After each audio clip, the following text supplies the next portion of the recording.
నిత్యం అందుబాటులో ఉంటూ శ్రీశైలం డ్యాం పరిరక్షణ కీలక పాత్ర పోషించాల్సిన ఇంజనీర్ల నియామకంలో ప్రభుత్వం నిర్లక్ష్యం చూపుతోంది. ప్రాజెక్ట్ మెయింటెనెన్స్ సర్కిల్ పరిధిలో డ్యాం క్యాంప్స్ అండ్ బిల్డింగ్ నిర్వహణ కోసం 3 డివిజన్లు 10 సబ్ డివిజన్లు విభజించారు. ఎస్సీ 3 ఈఈ 11 మంది డిఈఈ అలాగే 44 మంది ఏఈలతో కలిపి 59 మంది ఇంజనీరింగ్ అధికారులు పోస్టులు మంజూరు చేశారు.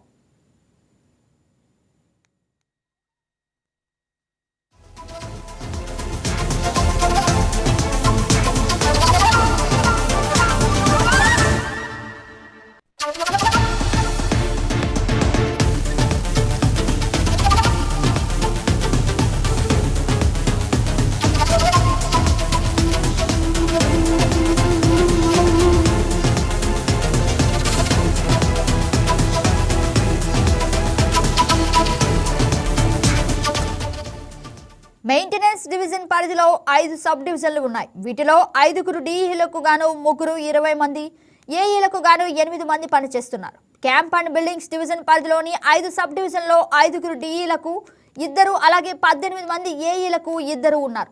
ప్రాజెక్టు సర్కిల్ పరిధిలో ఉన్న 1 డిఈ పోస్టును భర్తీ చేశారు. కానీ 6 ఏఈలకు గాను ఒక్కరిని కూడా నియమించలేదు. మొత్తంగా 43 ఇంజనీరింగ్ అధికారులు పోస్టులు ఖాళీగా ఉన్నాయి.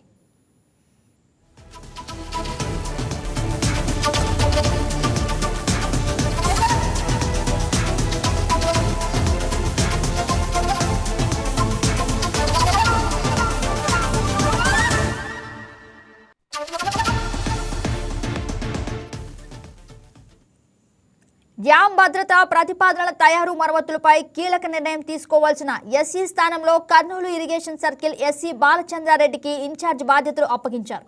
కర్నూలు నుంచి శ్రీశైలానికి మధ్య 180 కిలోమీటర్ల దూరం ఉంటుంది. ఘాట్ మార్గం కావడంతో కర్నూలు నుంచి వెళ్లి రావడానికి 10 నుంచి 11 గంటలు పైగా సమయం పడుతుంది. దీంతో ఇన్ఛార్జ్ ఎస్సీ వారంలో 2 నుంచి 3 రోజులకు మించి వెళ్లడం లేదని తెలుస్తోంది. డ్యాంలో పనిచేసే ఇంజనీర్లకు ఎస్సీతో అవసరం పడితే వారే కర్నూలు రావాల్సి వస్తుంది. ఎస్సీ తర్వాత కీలకమైన dam maintenance division EE post భర్తీ చేయకపోగా Nandyal SRBC division EE Venugopal ఇన్ఛార్జికి బాధ్యతలు అప్పగించారు.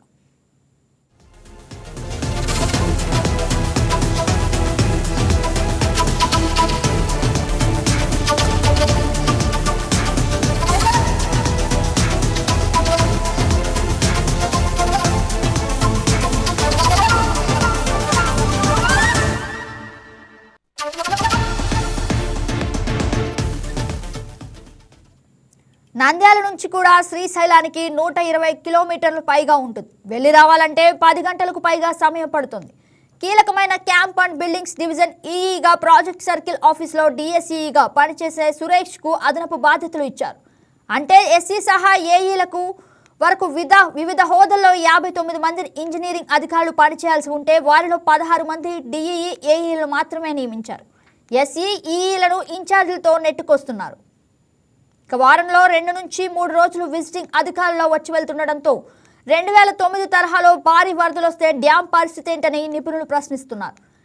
గేట్లు, గ్యాలరీలు, వాటిలోని డ్రైనేజ్ సిస్టమ్స్, క్రేన్లు, రీడింగ్ లిఫ్ట్లు, ఎలక్ట్రికల్ సప్లై, జనరేటర్ల నిర్వహణకు 45 నుంచి 50 మంది వరకు ఆపరేటర్లు అవసరం. ఇప్పుడు 12 నుంచి 15 మంది మాత్రమే ఉన్నారు.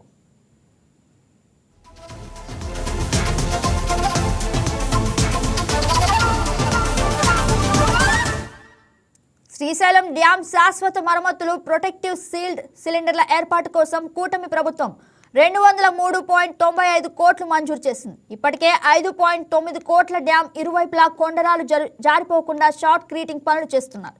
2009లో వరదలకు కొట్టుకుపోయిన అప్రోచ్ రోడ్డు నిర్మాణం కోసం 25.50 కోట్లతో టెండర్ల ప్రక్రియ పూర్తి చేశారు. హైదరాబాద్కు చెందిన B&B సంస్థ పనులను దక్కించుకుంది. కానీ సిఓటి అప్రూవల్ వచ్చింది. వారం 10 రోజుల్లో పనులు మొదలుపెట్టి జూన్ ఆఖరిలోగా పూర్తి చేయాలని లక్ష్యం పెట్టుకున్నారు.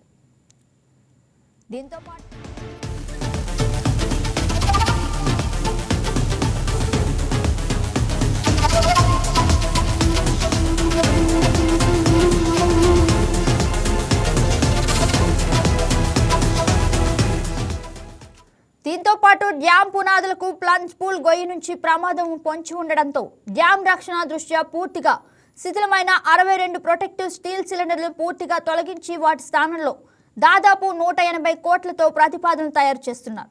ఇన్ని పనులు పెట్టుకొని 43 ఇంజనీరింగ్ పోస్టులను ఖాళీగా ఉంచి కీలకమైన పోస్టుల్లో ఇన్ఛార్జీలను పెట్టడంతో వందల కోట్ల చేపట్టే పనులు పర్యవేక్షణ ఎలా సాధ్యమనేది ప్రశ్నగా మిగిలింది.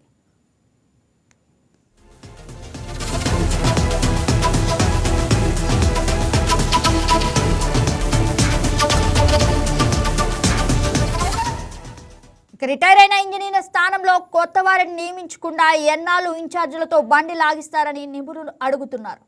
ఇప్పటికైనా ప్రభుత్వం స్పందించి తెలుగు రాష్ట్రాల జీవనాడిగా ఉన్న శ్రీశైలం భద్రతా పర్యవేక్షణ దృష్ట్యా ఖాళీగా ఉన్న ఎస్ఏఈ డిఈ పోస్టులు పూర్తి స్థాయిలో, ఏఈ పోస్టులు కనీసం సగమైనా భర్తీ చేయాలని సూచిస్తున్నారు.